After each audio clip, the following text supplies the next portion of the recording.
Hello, my miraculous friend, and welcome to another episode of the Magnify Your Miracles podcast. I'm Reverend Frances Faden, and I'm so grateful to get to spend this time with you. So we're going to be talking about something that I get asked a lot. Can I balance my own chakras? Well, we're going to dive into this fun topic today. But before we do that, let's take a few deep breaths together. Just getting ourselves grounded and centered. If you are driving, please keep your eyes open and on the road, but you can still bring your awareness to your breathing. Breathing in the energy of expansion and breathing out whatever you no longer need.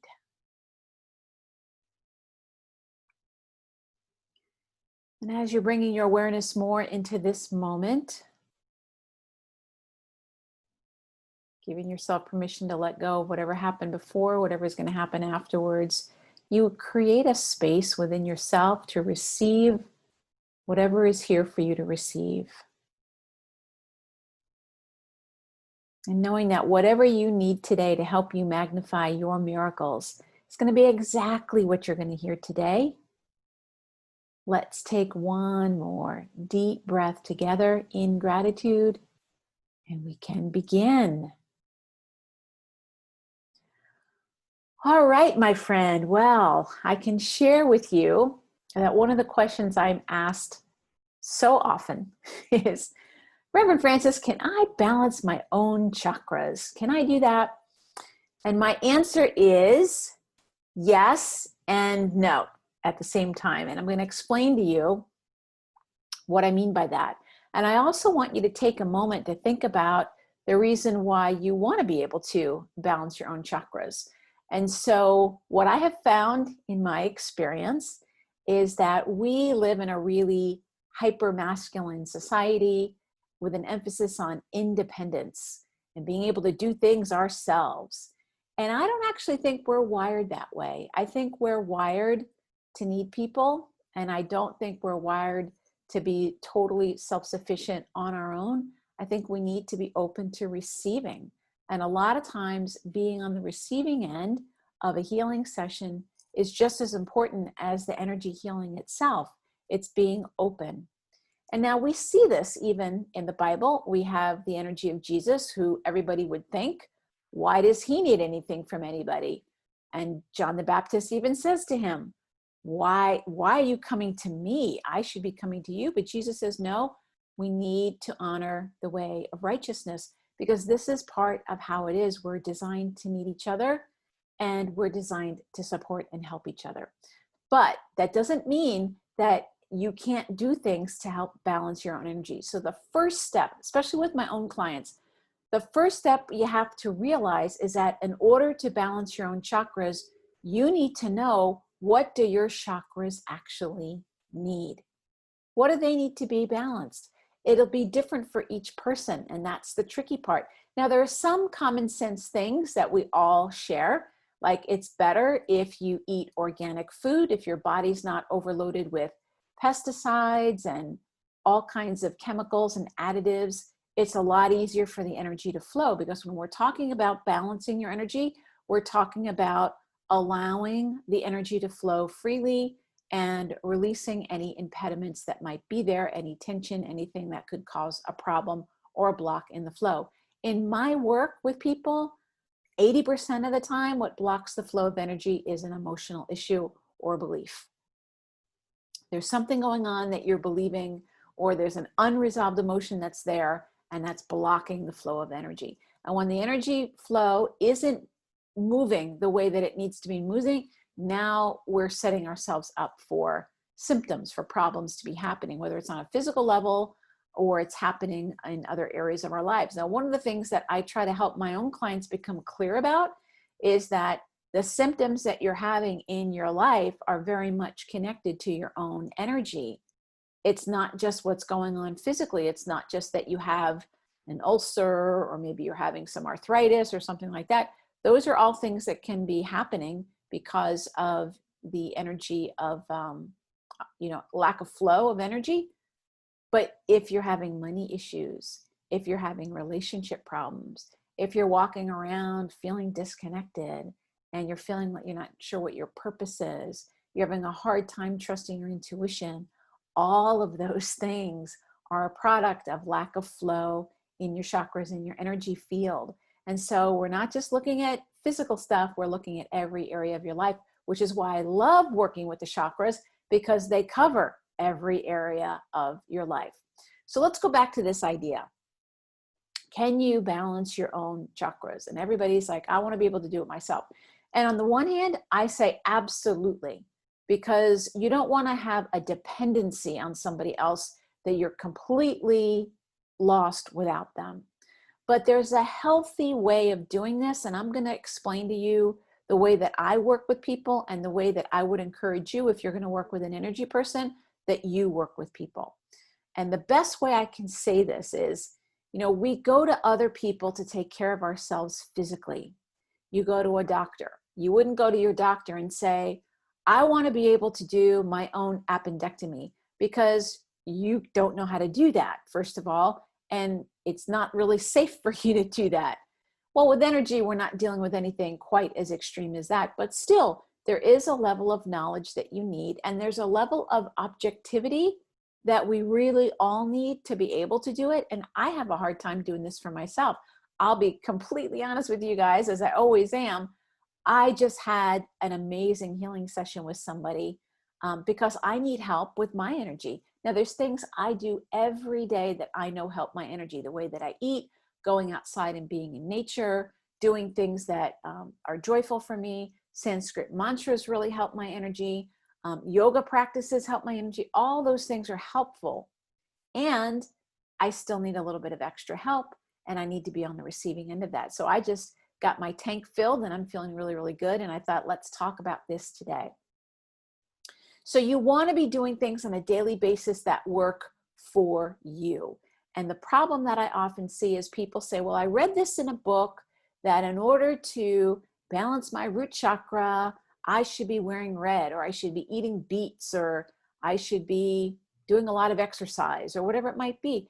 And those are all great suggestions if the root chakra is really your issue. But when I look at your energy, your root chakra might be totally happy. It might tell me something. It might say, yeah, I'm not really keen with the beets. I'd rather have raspberries or something like that. But more likely than not, it's the area that we're not aware of because we have energetic blinders on. It's hard for us to see things about ourselves. I don't know why we're designed that way, but we are designed that way. It's hard for us to see. I can actually see areas of what's going on with you that are more difficult for you to see. So this is my analogy for you. It's a lot like going to the dentist. So you and I both know you had to be taught how to take care of your teeth, right? You had to be taught how to brush your teeth. Had to be taught how to do, flossing. If you have highly sensitive teeth, you might need things that other people don't need. And so your teeth are very specific to you. And if you have a really good dentist, your dentist is going to give you feedback on what it is that your teeth need. And then every day you're going to do something to keep those teeth healthy. But what happens? You also need to go to the dentist a couple times a year, depending upon who you are. And the dentist can see things that you can't see because you can't get in there and really look to see what's going on behind all of that. You're not wired to do that. You're not equipped to do that.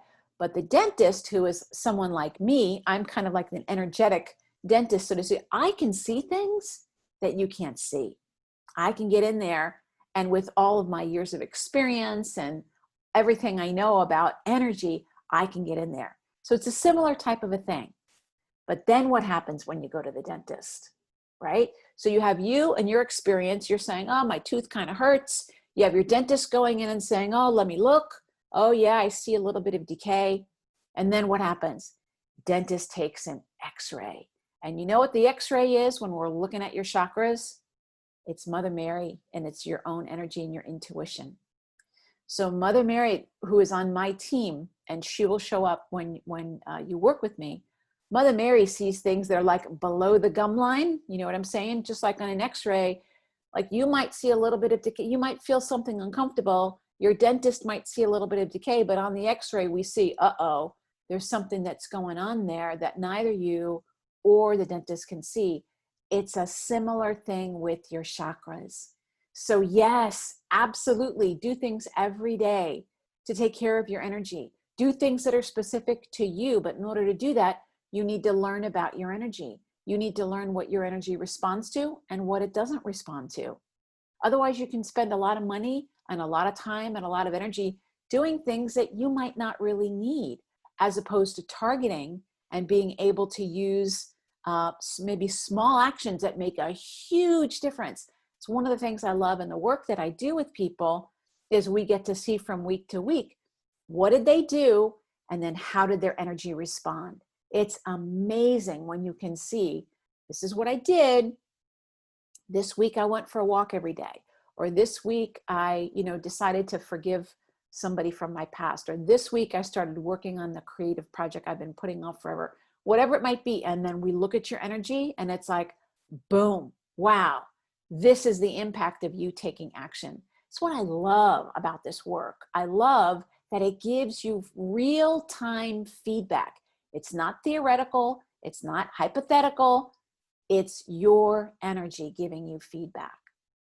So having that level of you take care of your energy, absolutely. That's my goal. My goal is to make it so that you know how to take care of your energy. You know what to do in certain situations. You can feel when you're unbalanced and you know what things to do. But then when you're starting to feel a little off balance and your usual things aren't really helping, that's when you give me a call and you say, okay, everything that you taught me, I'm doing all those things, but I still feel a little stuck. Just like going to the dentist. It's like, I got a little toothache.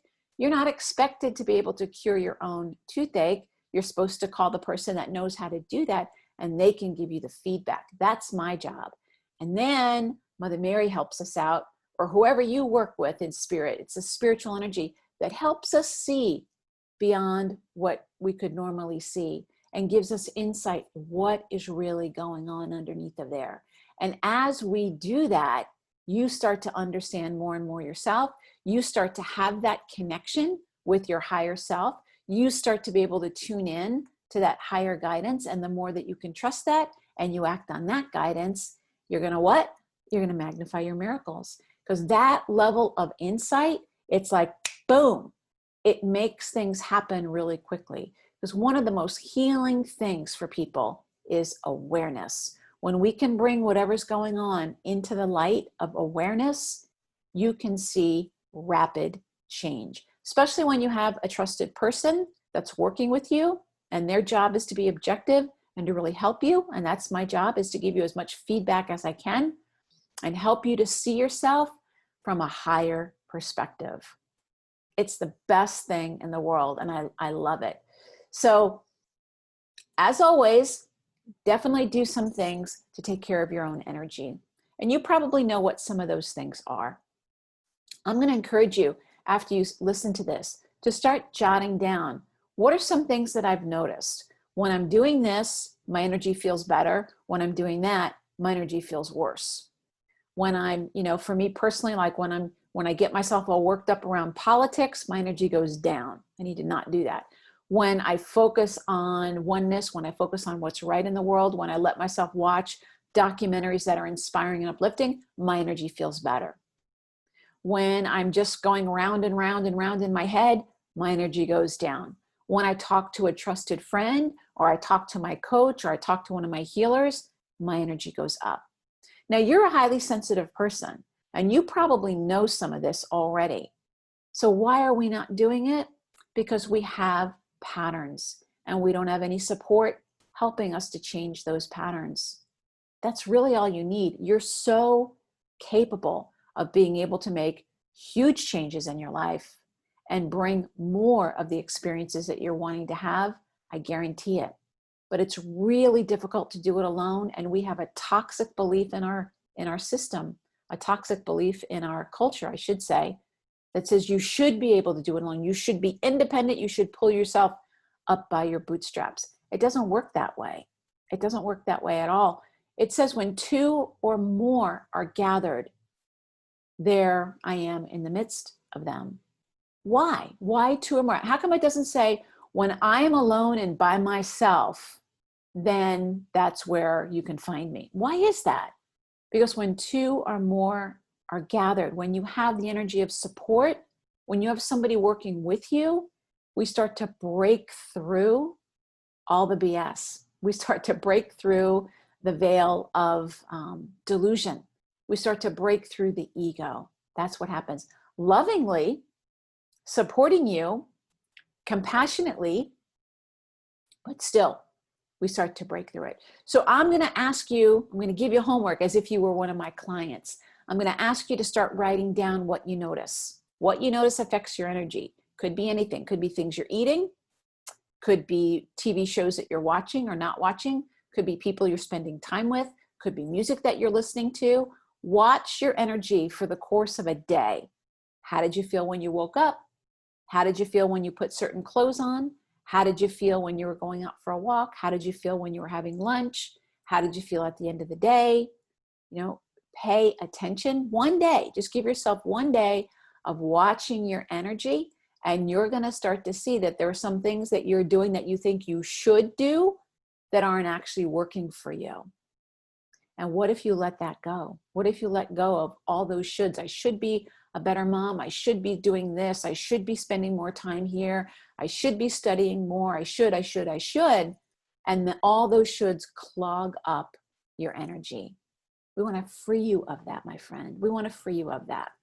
Now, I'm going to say to you, if you want to find out more about how to work with your energy, if you want to find out about working with me, I would love to connect with you. Why don't we schedule a miracle meeting? In a miracle meeting, you can talk to me about any places in your life where you're feeling stuck. If you're looking for some help and some support, if you want to get an idea about some things, schedule a miracle meeting and we'll talk about it. I'm going to put the link in the show notes for you. And my online schedule is all up to date. If you don't find a time that works for you, that's okay too. Contact me directly and we will find a time for you. Because this is the time, my friends. This is the time of year where you really want to be making some changes so you can go into this new year in a really different energy. And your energy is what creates your reality. Your energy is what magnifies your miracles. I'm telling you, this is how it works. So I would love to connect with you for a miracle meeting if that sounds good to you. Otherwise, follow your energy. Notice how you feel. I'd love to hear your feedback of what happens when you spend your day, one day, noticing how you feel, noticing what affects you, and see how you apply that to yourself. And when you're ready to get the next level, and when you're really ready to get an X-ray view of what's going on in your life and what beliefs and things are actually impacting you, set up that miracle meeting and I'd be happy to show you. All right, my friend, thank you so much. It's my great joy to spend this time with you. I love to hear your feedback and I'd love to hear your experience. Please let your friends know, and thank you so much to all of you who are letting your friends know about this podcast. I love hearing from all of you all over the world. It just lights me up to know that we're connected, even when we can't connect directly, just to know that we're connected out through the podcast world. I love that. And as always, we want to remember, always bring to the forefront of your mind, especially when you feel discouraged, that the key to magnifying your miracles is to remember your miracle is already here. We just have to grow our awareness so that we can see it. And that's my job. Thank you so much, my friend. God bless you. Bye-bye.